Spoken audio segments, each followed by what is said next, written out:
Mm-hmm.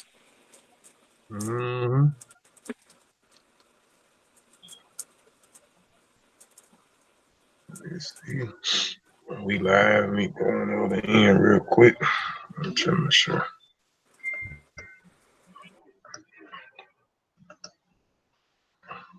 Dang, I need to pull mine up too while I'm thinking about it. I'll do it once I stop real quick. Well, no, I ain't gonna share real quick. Let me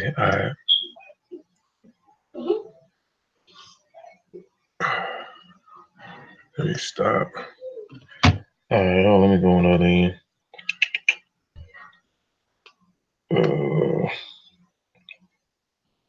Wait a minute.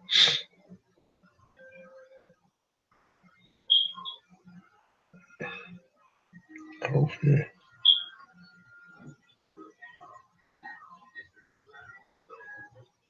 Okay. Okay. Oh yeah, I forgot Vasa got class today. They had class today. Um, yeah, I see. I see it. Let me copy this.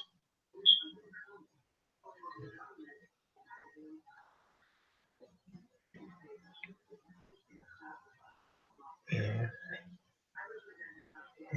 Oh, okay, so that is. All right. Oh man, I want to say ETM Hotel, Dua Aku, Dua Necha, Fatmu Alafie, Fatmu Iwapile, Majuba Iba E Egungun, Majuba Iba E Egungun, Majuba Iba E Ilakba, Majuba Iba E Ilakba. I always want to give honor and praises to the ancestors because, again, without the ancestors, we wouldn't be here. We are our ancestors. Welcome back to Kofi Pie Side TV. Brother Sutek and I are going to be going in on the Cowrie shells. Um, yeah, going in on the Cowrie shells. Uh, give us just a second. I want to share the link, man. Go ahead and start sharing the link. I'm going to go ahead and share my screen, Sutek, real quick, man. And we'll get into it in just a second. Let me lock it on you, though. Hold on. I'm gonna mute myself too, Sutek. Okay.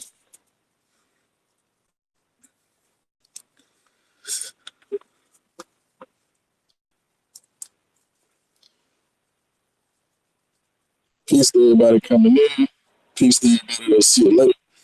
We're going to be touching on the uses of the cowrie shells in Africa.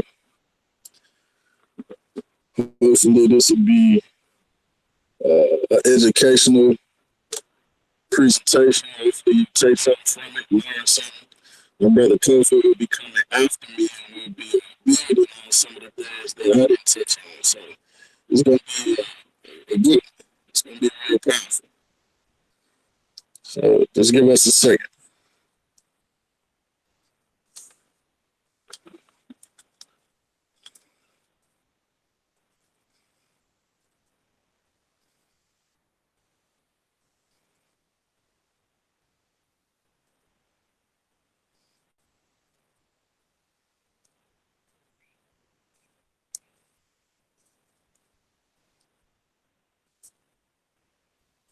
Hanging out with us, family, trying to share the link,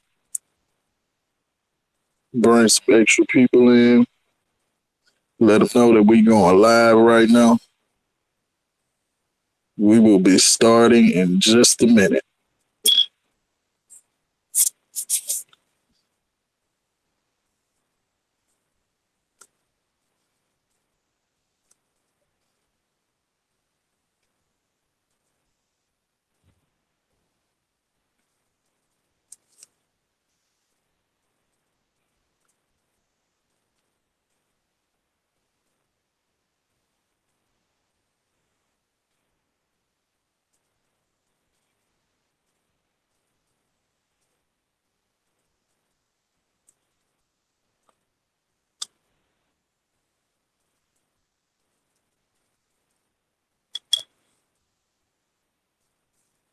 Yeah, this gonna be a powerful one. Um, I know a lot of us know about the cowrie shares being used as currency. I know some of us don't know. A lot of us do know that, but it was a lot of other uses for the cowrie shells in Africa too. So we gonna touch on that, and brother Kofi gonna touch on certain aspects of the currency, uh, the cowrie shell currency You, also. brother Sutek, you breaking up some. I stopped sharing for a minute to let you know you was kind of breaking up, kind of bad. Let me try to fix that.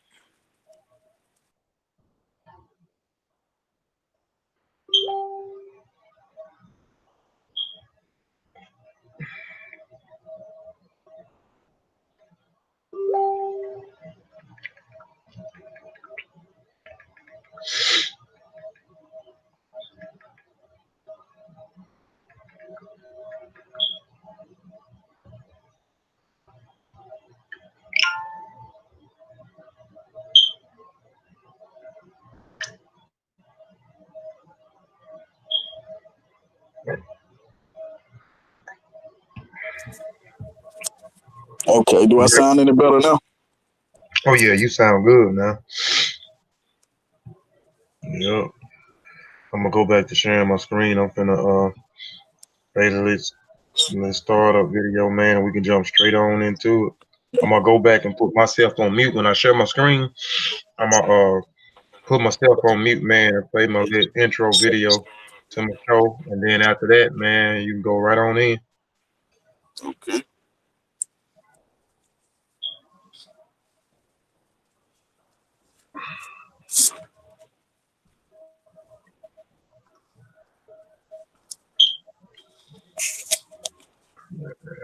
Yeah, lock it back on you.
Hey, Kofi, I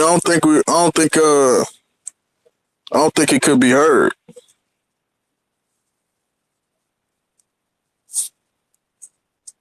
Hey, Kofi, I don't think it could be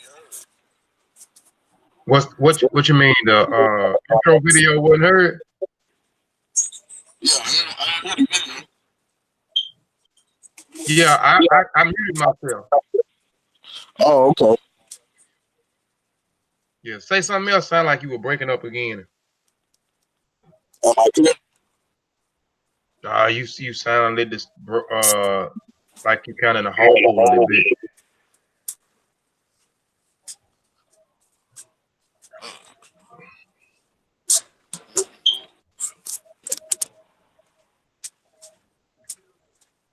Y'all give us just a second. We have a little technical difficulty. Give us just a second. We're gonna get right on into it.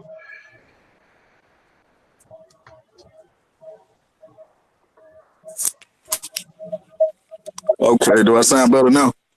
Mm-hmm. Okay. All right, I'm gonna go back sharing my screen. Well, I'm already sharing my screen. Let me go back here. All right.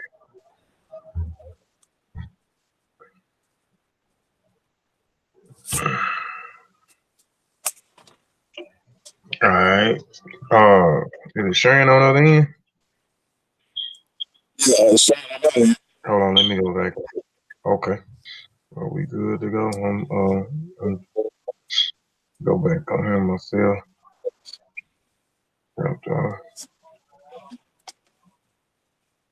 All right. okay, people. So I love y'all. B. Peace, family. Peace to everybody in the chat. Peace to everybody that will see this video later. I appreciate y'all for coming through the Kofi Pasa TV, checking out this presentation me and my brother Kofi gonna put together. Uh, basically, it's about the uses of cowrie shells and You going aquaculture. you going in and out again. Yep, it's like you going in and out. Like it'll get high, then it get low. How about now? Mm-hmm. You good.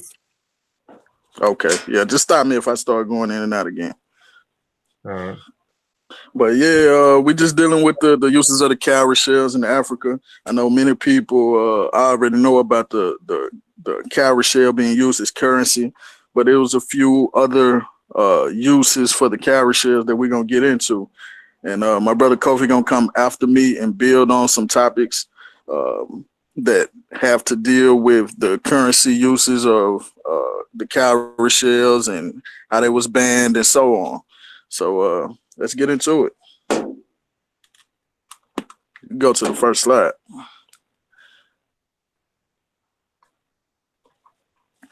Okay, seashells in general belong to the vast family of marine gastropod mollusks, which are a myriad mix of animals.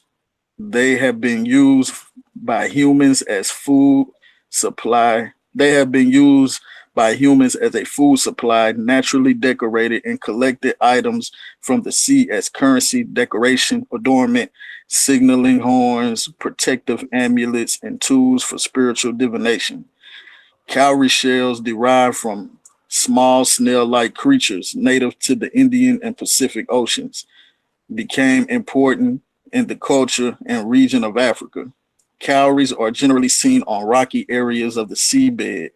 The European term porcelain comes from the old Italiana. Somebody come on? No, I think that that's Sean. yeah, Sean just came first popped in, but you probably hearing rain. Hold on, let me put my headphones in. Okay. Is that better? Cause it's pouring down raining now. You good? Yeah, that's cool.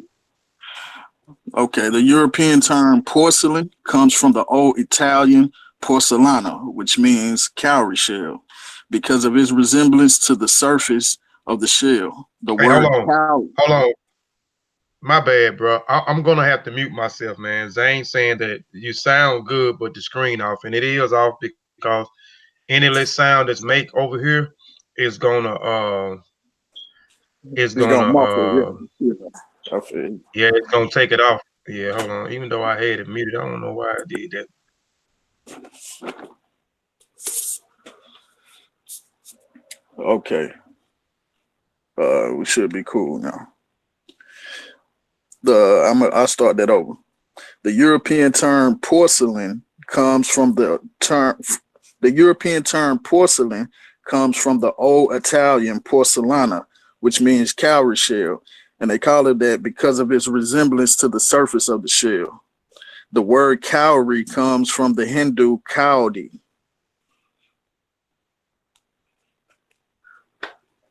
I don't think you share. I don't think you're sharing the screen, Kofi.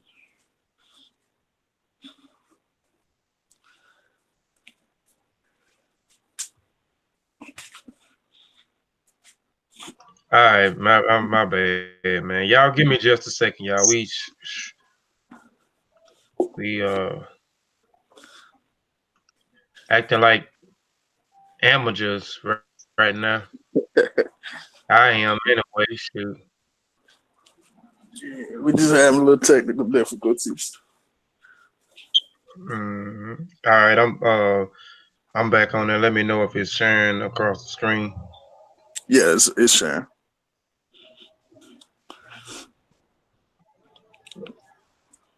Okay, I'm gonna start that one more time. The European term porcelain comes from the Old Italian porcellana, You which sh- means cowrie you shell. sure it's sharing? You sure it's sharing over there? I don't see it. I see your avatar. Oh, is it? I don't know if it's sharing on YouTube, but I see it on I see it from my end. Bro, I'm just messing up everything. I'm messing up your damn bill, man. God damn, man. Nah, you Y'all good? excuse me. We get it together. All right. I got you. I got it now. I did. I stuck it on present to everyone. That's why I don't understand. Okay. I got it locked back on me now. All right. Now we good. We should be good to go now. Let me go back Okay. in.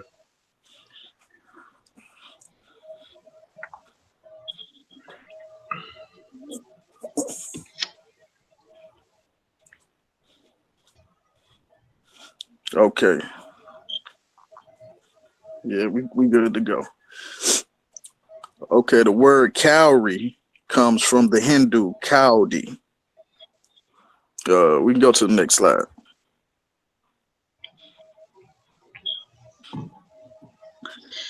The humped thick shell is beautifully colored, often speckled, smooth and glossy. The apertural lips, which open into the first whorl in the shell, are enrolled and may be fine-toothed. Lengths range from 5 millimeters for some species up to 19 centimeters for the Atlantic deer cowrie. I actually have one of those Atlantic deer cowries. That's the image that I'm showing on the slide is the Atlantic deer cowrie. It's supposedly the largest cowrie that it is. Okay, you can go to the next slide, Coach.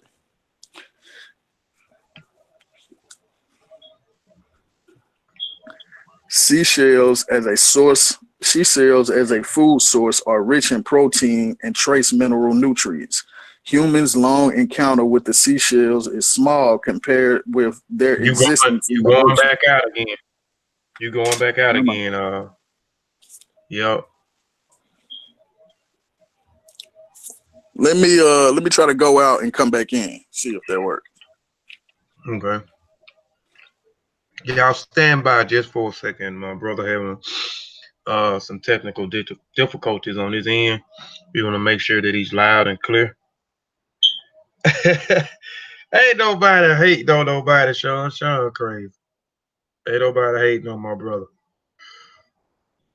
I ain't trying to sabotage that.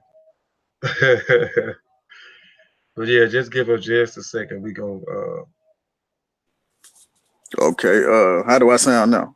oh you sound icker. That's excellent. You sound excellent. Okay, yeah, so hopefully that'll work. Okay, Yeah. so let me start this over. Seashells as a food source are rich in protein and trace mineral nutrients. Humans' long encounter with seashells is small compared to their existence in the ocean. According to some scientists, single shell life forms have been discovered fossilized dating back to approximately 500 million years. Cowries have approximately 200 species. Massive breeding habits have prevented them from becoming endangered species, despite their great popularity in various ancient cultures to the present. They can lay from 100 to 1,500 eggs in a single breeding period. They eat mostly algae and dead organic material in the tropical oceans around the coral reef. Okay, you can go to the next slide, Kobe.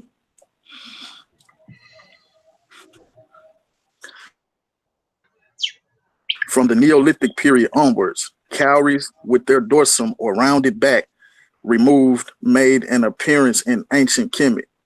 The shape was achieved by sawing or by abrasion on a rough surface, such as a flat stone, and was probably done to facilitate the stringing of shells as pendants or beads that could have been worn by themselves or as a necklace of several beads together, headbands, girdles, or bracelets.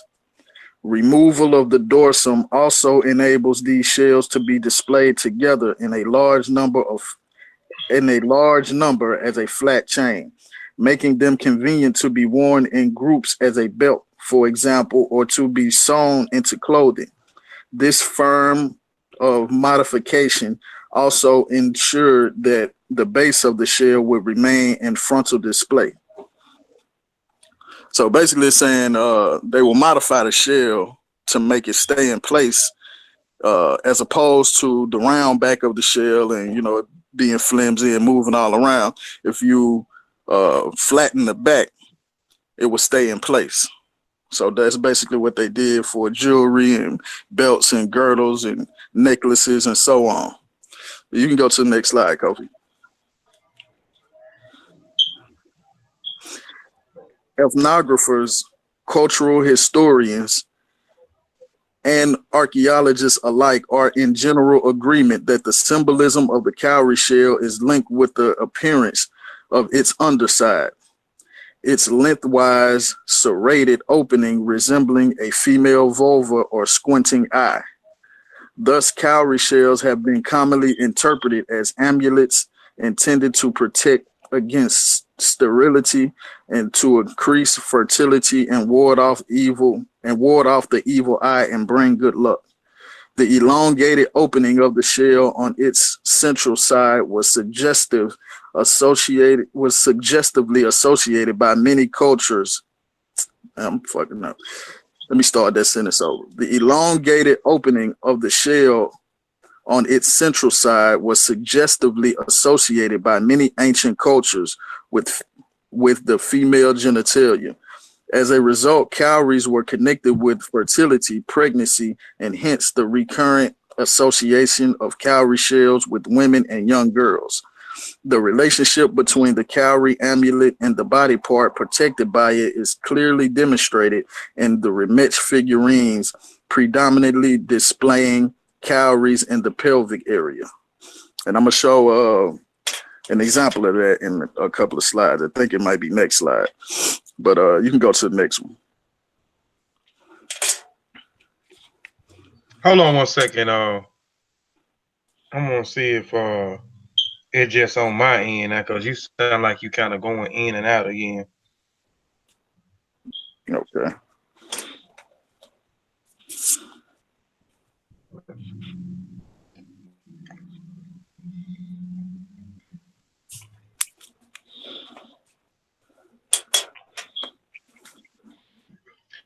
No, it's a late, but go ahead, man.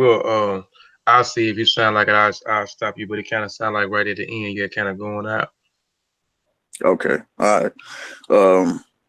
Cowries were found in graves of young girls from pre-dynastic times. Archaeological excavations reveal that during the pre-dynastic period, many of the poorest people in Heracleopolis were buried with cowrie shell necklaces. In the Middle Kingdom, red sea cowries occurred strung as beads on a girdle around the hips of female figurines.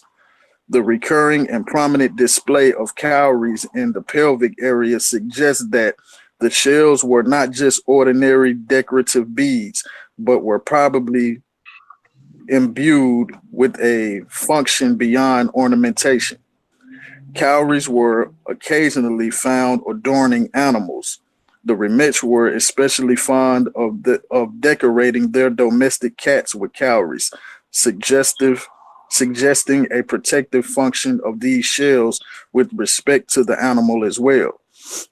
And on the right, I have an example of what I was just talking about. It's pretty hard to see, but if you look at her waist, the waist of this figurine, you see that line, and that's a cowrie shell belt.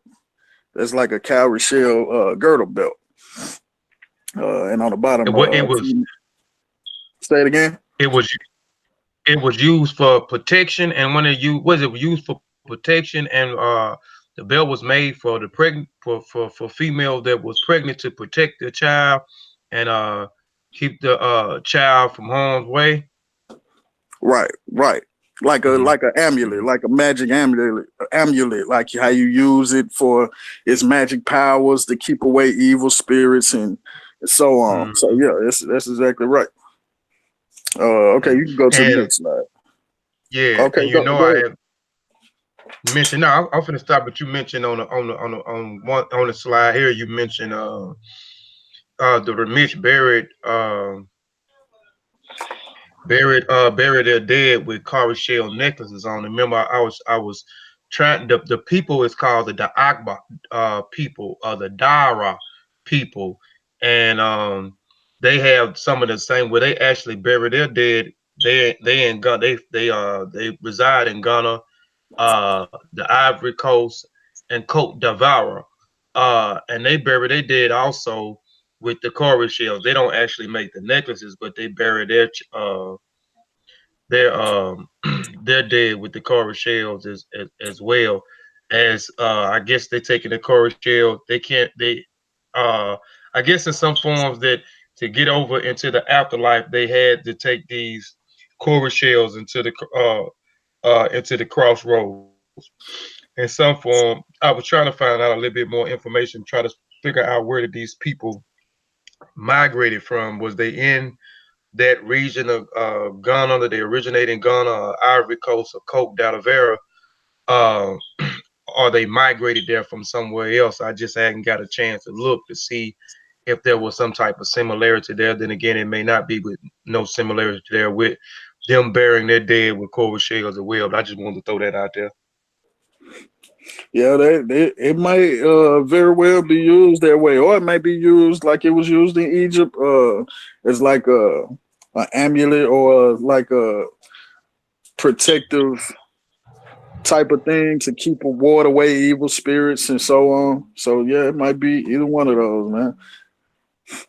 But okay, in Kemet, cowrie shells were in Kemet, cowrie shells were imitated as early as the Sixth Dynasty. During the Middle Kingdom in Kemet, outstanding imitations of hollow cowries were made of sheet gold, silver, and electrum. Goldsmiths of Kemet also occasionally put bits of metal into the hollow part of the cowrie imitation, causing a jingling, rattling sound when the wearer moved. For the remich, gold and silver added symbolic meaning. Gold was linked to the sun and was symbolically representative of the flesh of the Neteru, whereas silver was associated with the moon and represented the bones of the Neteru. Beads in general, beads in the general shape of cowries, usually termed cowroids, were a You going in favorite. and out again? Kind of going in and out. Let me see if I can get my headphones. Maybe that'll help. No, man, I can hear you, man. Kofi, be quiet. All right, don't be quiet. Go ahead. Okay. What was that? For the remich, gold and silver added symbolic meaning. Gold was linked to the sun and was symbolically representative of the flesh of the Neteru, whereas silver was associated with the moon and represented the bones of the Neteru. Beads in the general shape of cowries, usually termed cowroids, were a favorite of the remich of the Middle Kingdom and onwards. It should be noted that in Kemet, cowrie imitations have been found so far only in burial contexts. So they made imitation cowries out of sheet gold, metal, and electrum. And a lot of times they would put metal pieces inside of the middle part, the hollow part of these imitation cowries, just so it can make a sound and rattle and jingle or and so on. And also they made cowries out of beads, which I thought that was kind of interesting when I was putting this together. I never heard of none of this. So we can go to the next slide though. And I show right here a picture, image of the imitation cowries.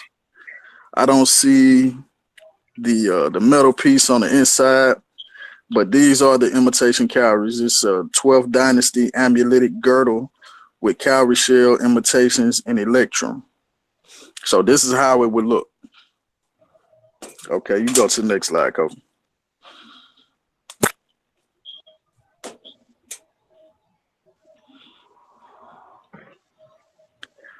Western Africa, and I'm pretty sure they're supposed to say in Western Africa, shell money was usually shell money was usual tender up until the mid 19th century.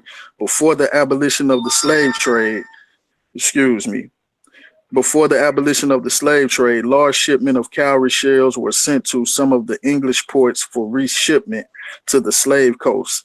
It was also common in West Central Africa as the currency of the Kingdom of the Congo, called locally Nzimbu. Next slide.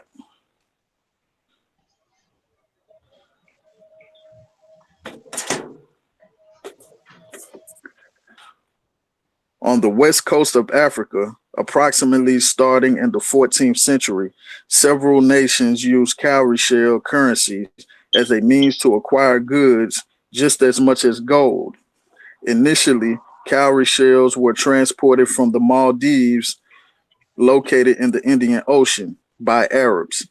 Europeans took notice and were startled that the West Africans, on several occasions, accepted cowrie shells as means of exchange for goods over gold.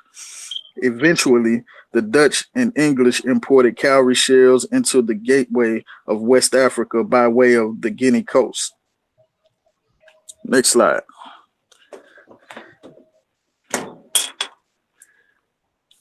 As the value of the cowrie was much greater in West Africa than in the regions from which the supply was obtained, the trade was extremely lucrative.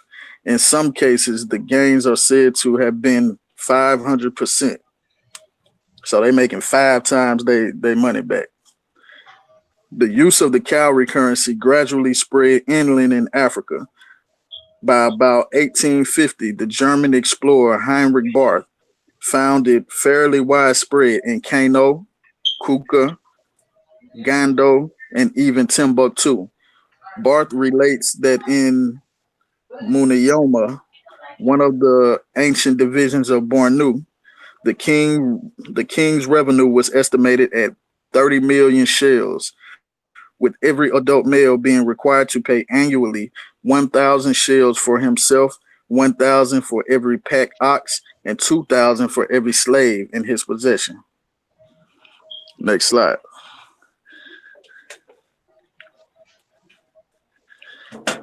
In West Africa, cowrie shells are also worn as jewelry and otherwise used as ornaments or charms. They are viewed as symbols of womanhood, fertility, birth, and wealth. Its underside is supposed by one modern ethnographic author to represent a vulva or an eye. In time, cowrie shells diminished as a monetary means of exchange, but they were spiritually elevated, made sacred by myths, adorned traditional West African people's masks and sculptures. Traditional West African art in general emphasized the human figure as the primary subject, with visual presentations in abstract form to represent an image rather than creating a natural likeness. Art became important in ceremonial contexts, and artistic creation can reflect a multiplicity of meanings to various members in the social network. Okay, you go to the next slide, Kofi.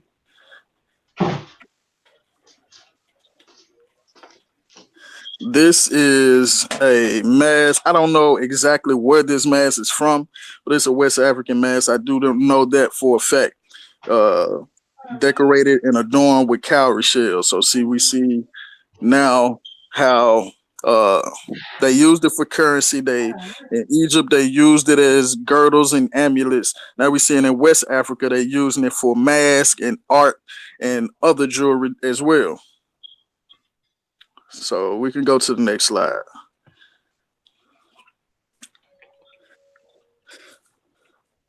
Several forms of cowrie shell divination are distributed broadly throughout West Africa.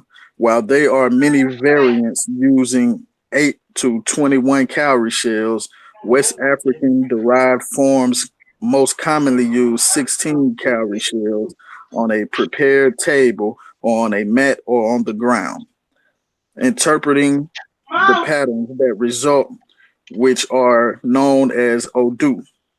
Before casting the shells, the priest or priestess invokes and salutes the Orisha and puts questions to them.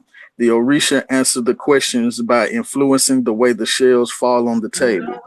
And on the right, we see the Opani Fa, which is the divination tray. And you see the Opele Ifa, which is the chain that's made of cowrie shells. And I started to put a video in here about that, but I didn't want to make this presentation too long. But yeah, just like they use the palm nuts, they also use the cowrie shells. Next slide.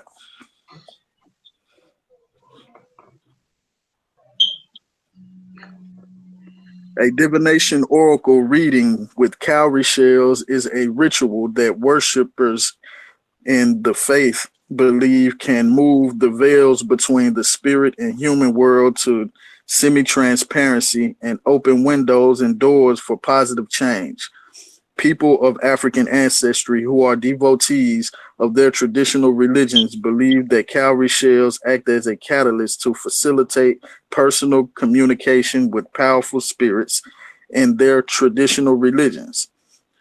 Divination is a dynamic and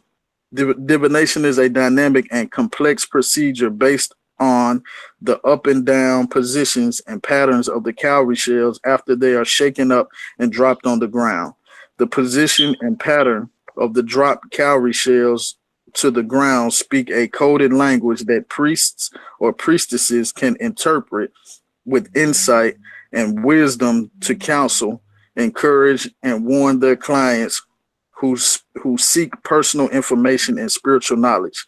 The divination ritual can bring knowledge of a person's past and current conditions so that beliefs, actions, and behaviors can be adhered to or planned to improve or enhance future circumstances. And on the next slide is my references. Polish archaeology in the Mediterranean. I got the wiki page for the cowrie shells and the wiki page for the shell money. The Journal of African History, Encyclopedia of African Religions, which is one you're gonna see us use a lot. That's a great book. I gotta push that every time I say it. Go ahead, my bad. That's all good. And the last one is the diffusion of cowries and Egyptian culture in Africa, which is a good little article to read if you get a chance. But that's pretty much it, man. I think Brother Kofi gonna come after me and touch on a couple of things that I missed out on. So I'm gonna put myself on mute. All right, give me 1 second, man. Get my presentation real quick. Okay. Y'all give me 1 second to pull up my presentation. Shoot, I thought I. Hold on, let me get it. Am I still sharing my screen? Hold on. Yeah. I'm going on YouTube to see, actually. Okay. Yeah, you share. All right. Let me go in here. I forgot what is it? All right, here it is.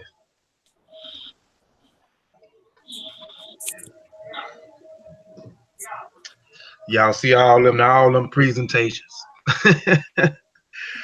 Been putting in that work. Yeah. Peace, Sister Kaba. Peace.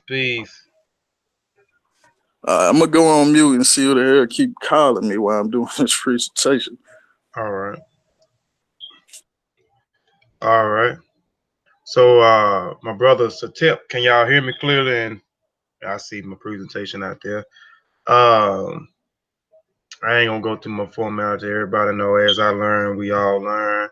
And let's get this culture.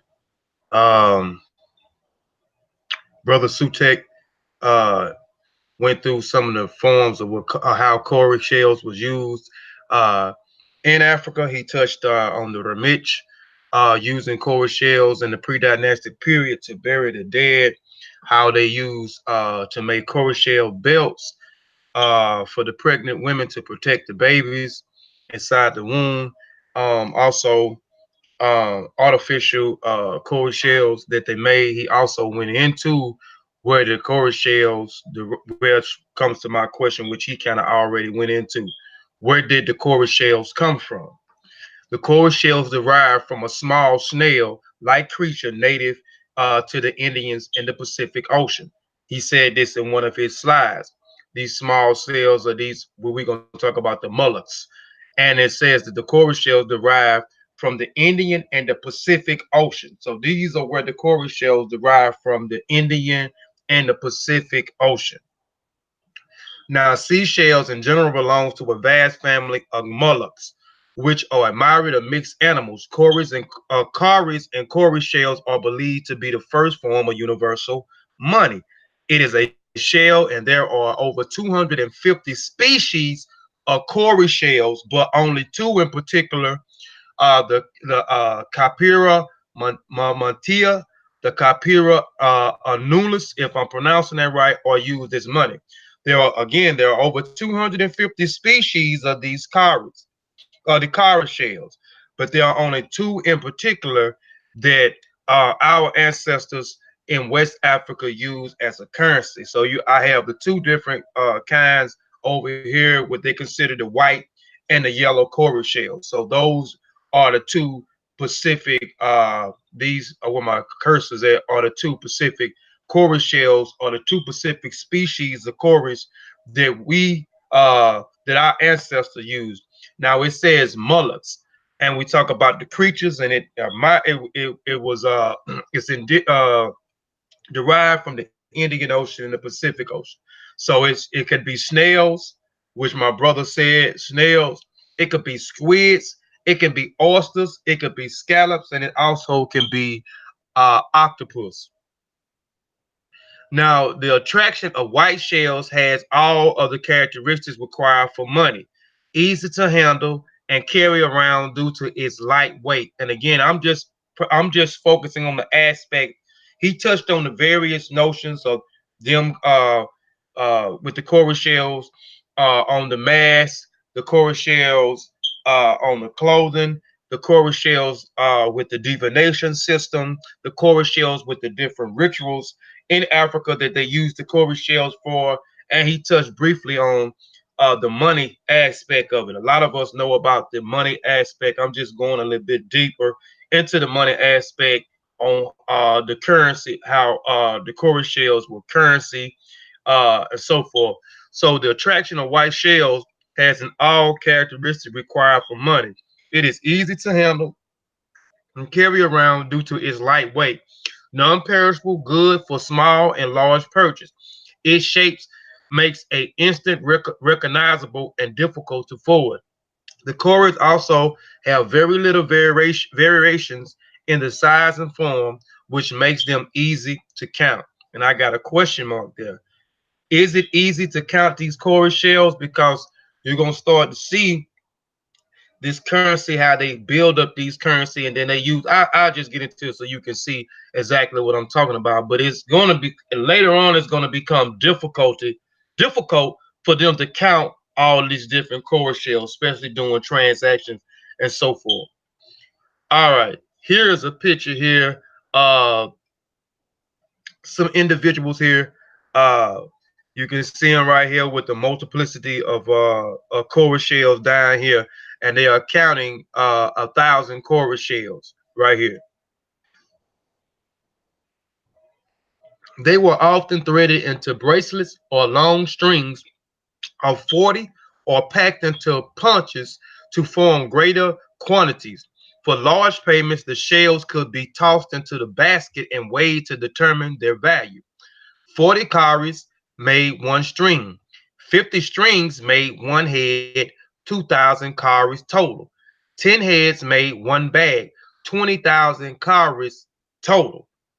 Now, This is what they mean when we talk about the strings made into strings. The cowrie shells were made into strings. These strings, they would take the cowrie shells and it actually looked like a necklace. And they would string the cowrie shells through these strings.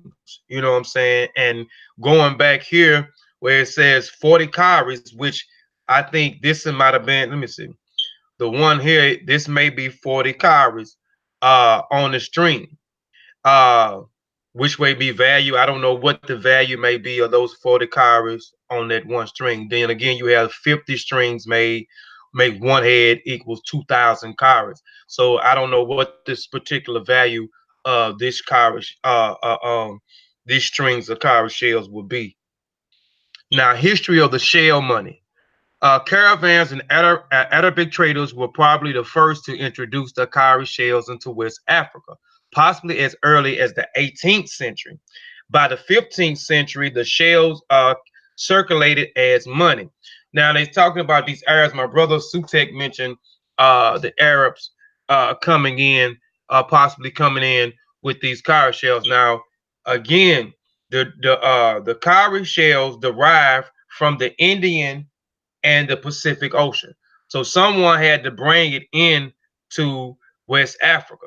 So they saying that these Arab traders were probably the first to introduce the cowrie shells, excuse me, into West Africa, possibly in the early 16th century. I read some where some say the 14th century. um, but by the 15th century, the shells circulated as money, especially the Empire of Mali. But it was only with the Portuguese, the French, the British, and the Dutch that Africans found itself under an avalanche of these shells. So during this period of time, the French, the British, the Dutch, they came up under a rapid amount or a tremendous amount of these shells. The Europeans had seen fondness in certain African tribes had for the little shells and helped to make them the main currency in the trade of slaves, gold, and many other things. The Dutch traders reported that African merchants in Dahomey in the present-day Benin who were unfamiliar with paper and writing were highly suspicious of the European promissory notes, checking the frequency to make sure that the writing had disappeared, leaving them worthless scraps of paper. Similar to European traders were at first worried of trading their manufactured good for shells until they saw that the cowrie shells were widely accepted as money throughout the region.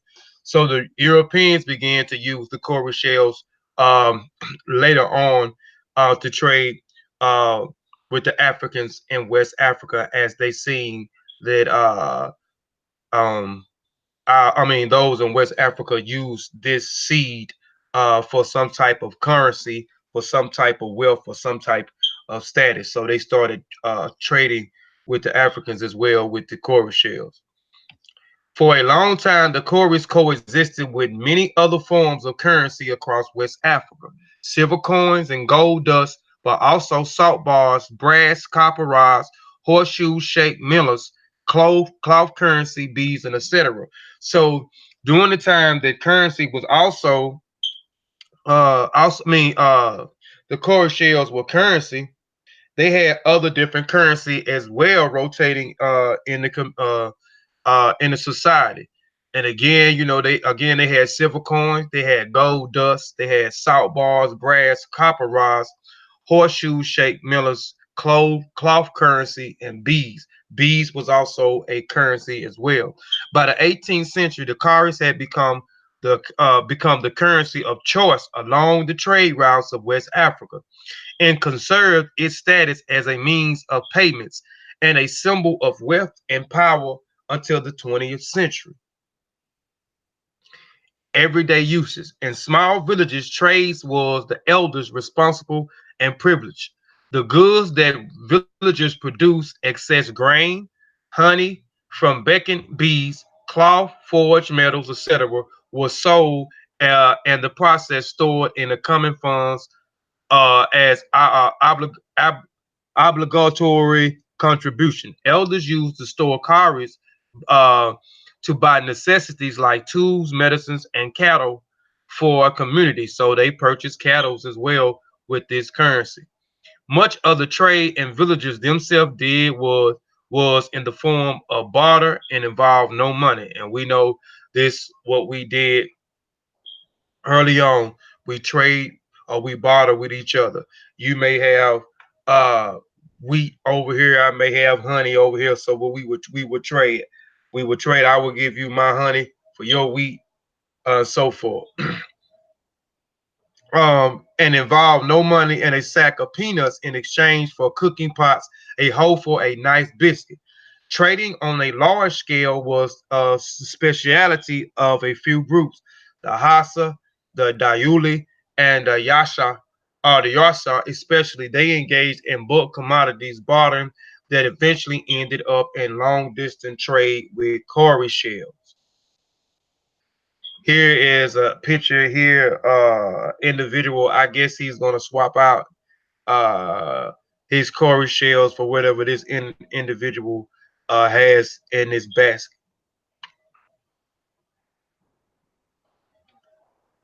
Um, Europeans, the demonetized of the cowries. Europeans had once used, and it says that in one of the previous slides, it said by the 18th century, uh, the cowrie sales became one of the main currencies. Now, again, they had other currencies that was floating in the society during the 16th, 17th century, which I just showed a while ago. And but by 18th century, it became one of the main currency, and then by the 20th century, it started to phase out. So let's see why the demonetizing of the cowrie shells. The European had once used the cowries eagerly. Replacing the shells with European currency would have been very costly. Besides, most thought the cowries would eventually die out a quick death, but it did not. But the shells was inconveniently. The cowries was cumbersome to the store compared to banknotes, and counting large numbers of them was impressive. Uh, these challenges was not insurmountable, of course, but the French in particular wanted to divert the trade from the British Gold Coast to the colony in Ivory Coast, which was which was one added reason for them forcing their currency, the French franc, onto their colony. So now the French is in this area, and the French is want to impose upon them their French franc, their own currency. Now, the colonizer had particularly hard time getting the people to accept new, more centralized forms of currency.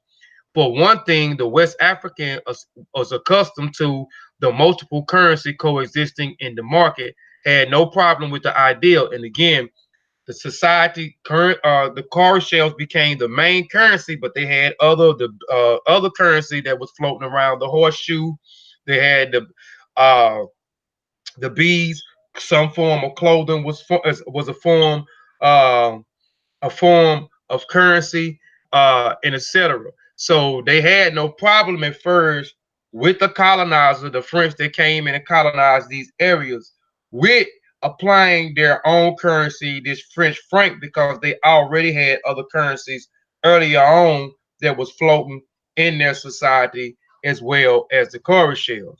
So they had no problem in the beginning, but just as adding one more. But when the French prohibited the use of the shells as money around 1907, they had started to outlaw and prohibit the shell use, the cowrie shells use around 1907. The elders resisted, refusing to include the new money in their hoards or to use it in the ceremonies instead of cowries. Some people kept both currencies. Others simply thought the franc was a nuisance and refused to use the coins, and the notes. So when they prohibited, especially the elders, they did not want to get rid of the cowrie shells, and then they used cowrie shells a lot uh, in their rituals. Here is some of the francs. I forgot to put the coin. I wanted to show you the coins that they was using, and also this tax that I'm finna talk about. They began to start to tax the West Africans, the French did, because the circulation of the Cowrie shells was still going on in a society, even though that the French, the colonizers, prohibited the Cowrie shells as a currency or being used. The West Africans still use the Cowrie shells, and then they began to force this certain type of tax, what they call hut tax. And I meant to show these currency coins that they use, that was circulating to pay their taxes. The French had imposed a tax system on the new colony. Between 1899 and 1902, half of the taxes came in the form of cowries and other currencies. By 1907, one third was still being paid in other forms than the official francs.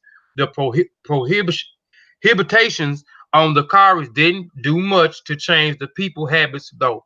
Sentimentally, for the cowries, combined with the enormous stocks of shells and the areas and the discrepancies, of the French francs. Wherever the courage retained its value, contributions to the resistance of West Africa to adopt the new currency until the 1940s. Cowrie shells no longer serve a currency in West Africa, but trace remains of their history as a form of money. In Ouagadougou, Burkina Faso, people still occasionally give alms to the poor in the form of cowries, either alone or mixed with coins. Sometimes traders specialize in selling items such as cowries as ritual offerings. People across West Africa may still pay for ritual services using the little white shells. And again, they use the Cowrie shells for their mask, as Brother Sutek talk about. They use them for their clothing and certain. These was different. The Cowrie shells was used in the form of different ceremonies, divination, and such and such. So Cowrie shells was very important in West Africa culture, as well as in Kemet, as Brother Sutek demonstrated and showed some of the imagery there. The skyrocketing Cowrie prices are now a scandal. Elder men who wanted to buy them for rituals uses find themselves competing either with those who produce craft items for sale to tourists or with young men who seek Cowries to trim costumes that have become popular for the stage use. So even now that the Cowrie shells is no longer a currency, and the elders again are still using them, and it is still important because it's so many different symbolic meanings behind the Cowrie shells, and this is why they use the Cowrie shells in the rituals that they have. So now the elders are trying to get a hold of these Cowrie shells or pay for these Cowrie shells, and now the Cowrie shells have skyrocketed due to tourists coming in, and people are gravitating and selling them to make money by selling the tourist Cowrie shells, and the young men who use them for different cartoons on popular stages. Now in Ghana, the national currency is the cedi, which is the Akantois word for Cowrie. The coin for the 20 cedi features the image of the beloved shell in 1991. Now, Brother Sutek talked about during the pre-dynastic period, the Remich, this was during the pre-dynastic period now, that they buried their dead with the Cowrie shell necklace. We know Cowrie shells, as Brother Sutek also mentioned, was used as amulets. So the Cowrie shells was used for protection. And the people, the Dagara people that's in the Dara people, they were they resided in Ghana. Like I said earlier, they resided in Africa and Vatira. And these three areas that they what's the name, they also buried their dead with Cowrie shells. I'm not sure if they had Cowrie shell necklaces that they buried their dead with, but they also buried their dead with Cowrie shells in Ghana as well. The West African Central Bank. Hold on, let me plug my computer up. The West African Central Bank, the BCAAO, the Bank Bakwa Central des East. I'm not gonna read that because that's in French, because I can't read French. Has its headquarters in Benin. The modern-looking corporated building is decorated with coral shells the size of the windows. Now here is a coin, or what we the CD coin, the Ghana 20 CD coin featuring the coral shells.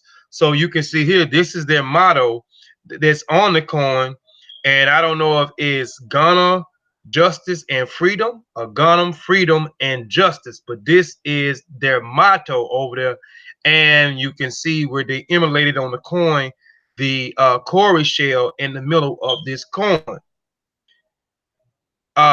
Here is the bank that's in Benin, the central bank that's in Benin, that uses the coral shells, these huge coral shells, um, dang man, on the window,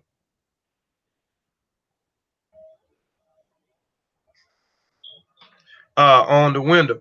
Baby, somebody blowing out there. All right, these are my references. I just wanted to go a little bit further. My brother spoke a little bit on the currency, but I wanted to go a little bit further with the currency. He already had spoke about where it originated at. I wanted to, re-rectify me, uh, reiterate that the Cowrie shells was brought into West Africa and it derived from the Indian and the Pacific Ocean. I also wanted to go over wow uh go over um other means of currency that was used during the same time the Cowrie shells were, and how the French came in and prohibited Cowrie shells, and they revolted against the French and did not want to oh, thank you, and did not want to get rid of their currency. But these are my references. Flags for the Spirit, Encyclopedia of African Religion, the same reference that my brother used that he showed a while ago. Van Dien 1, 2007, January Cowrie shells, the trading currency retrieved on May the 4th, the National Bank of Belgium. This is from the Belgium Museum. Uh, I got those pictures, them images that I showed out of a digital collection that was also from the Belgium Museum, uh, and this other website dealing with the Cowrie shells as gifts from God. You outside blowing the horn? Oh, okay. But yeah, I hope y'all appreciated these presentations that me and Brother Sutik did. Um, we appreciate y'all for tuning in to the show. Uh, Sean, you still on here? Sutek Sean still on here? Yeah, man, I'm good, man. I appreciate y'all going in on the cowrie shells. I don't want to add anything to the bill. Just excited that y'all got to put this out today, and I got to be a part of the live stream as I was unable to do so yesterday. So appreciate you, brother, for putting the work in. No problem. Yeah, yeah, appreciate that, man. Uh, I appreciate you too, Kobe, because I just I just scratched the surface. You kind of went a lot deeper into it, so that was a lot better than what I was even expecting to do just myself. So yeah, I appreciate that, man. No, you did a excellent job too, man. I just wanted to touch a little bit more on the monetary aspect and and so forth. Um, so we Making appreciate me hungry over there. y'all. Oh, I'm hungry too, man. But we we appreciate y'all, man, for tuning in to Kofi Pie TV. We appreciate y'all for supporting us. Um, we're going to continue to dropping information. So Get mad if you want to get mad, but we still gonna keep busting you in the head with this information. We'll be back next week. With another. I don't know if it's gonna be a discussion or a few slides from each individual from the Kofi Paisa affiliated and family members. Um, the origin on Black Power.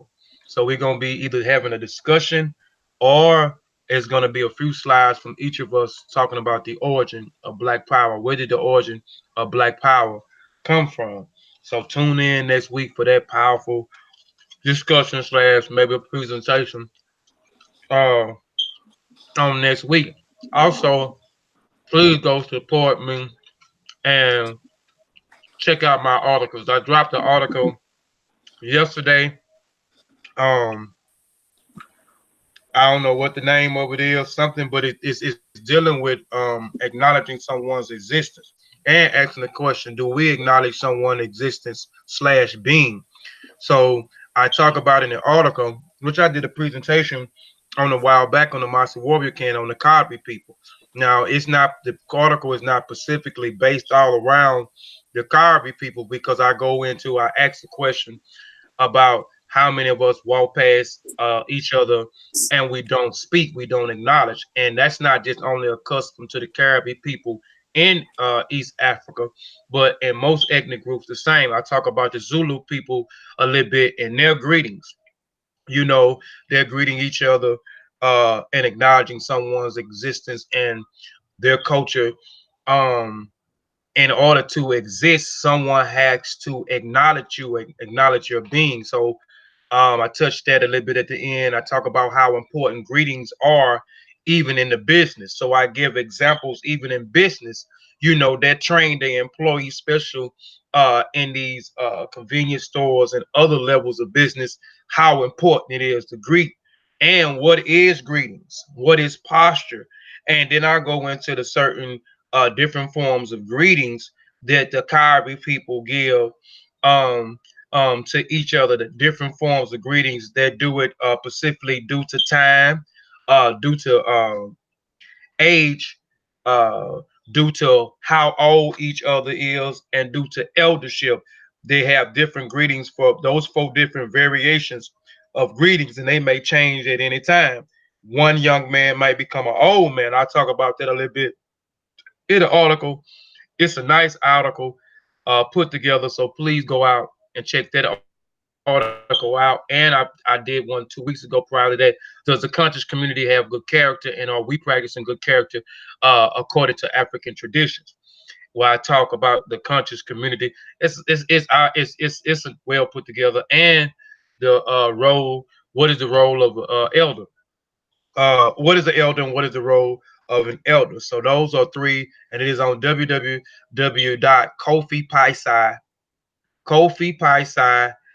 written compositions .wordpress.com, where you can check that out. I've been dropping one every 2 weeks, but I dropped one this Saturday. I'm gonna drop another one this Friday. I'm not gonna wait 2 weeks to drop this, and it is called "Who is the Shimshu Haru Research Team, and what is their first contribution together?" So I'll basically be talking about who was the Shimshu Haru. So I'll talk about those three individuals, their qualifications, um, and I'll be talking about how all of this uh, Kemet means black land, Kemet means black people, actually got started. I talk about that in the beginning of my article. Before I go into who is the Shimshu Haru, I kind of give us timestamps and dates on things, and then go into them, give you the qualifications, and then I talk about their first contribution, which is the first book that they wrote, a contribution to the debate of the meaning of the place named Kemet. So I give talk about it each chapter, which is 4 chapters, and then after I talk about it, I give you an excerpt in the book. So that's going to be a powerful article. So be on the lookout for that article next Saturday. I'll be dropping it next Saturday, and then I'll be doing one more, probably be about 2 weeks after that, and then I'm gonna hold tight for about a month because I'll be doing something else for the month of July. I'll be doing something for the next until November, but the month of July I want to be locked in and get covered an aspect. And once I get halfway done, I'll share it with everybody what I'm doing and what I'm hopefully planning to come out before Thanksgiving in November.